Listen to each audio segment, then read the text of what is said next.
how to deal in an international network with different laws between countries.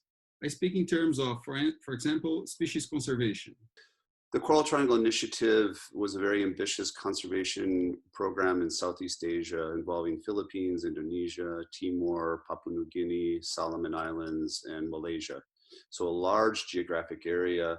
They established 3 learning networks within the Coral Triangle Initiative over 3 years. And frankly, having done the assessment of the Coral Triangle, the US government's investment of $50 million in it, the $5 million that they invested in the learning network effectively saved that project from failure. And these are various countries with very distinct cultures, laws relating to the question. And what I found when we did social network analysis and interviews, not unlike what the students did for their study. And what we found was that it's a question of finding complementarity. So here's an example. The Philippines is outstanding when it comes to community-based conservation work. Very excellent community organizers. The legal structure supports that kind of an approach. Malaysia, on the other hand, is a relatively hierarchical governance situation, very top-down, because of the history and culture, perhaps, and legal framework there.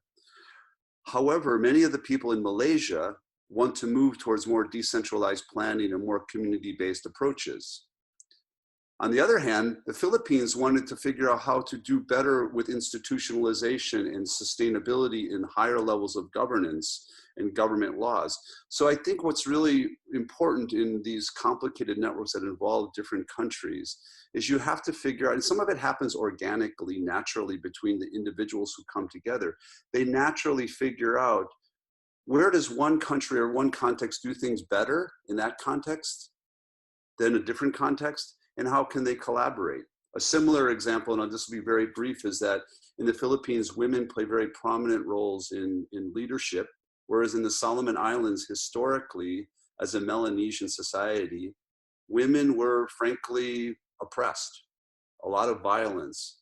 And women in the Solomon Islands as professionals looked during those 3 years to Filipinas for guidance on what does it mean to be an effective female leader and policymaker.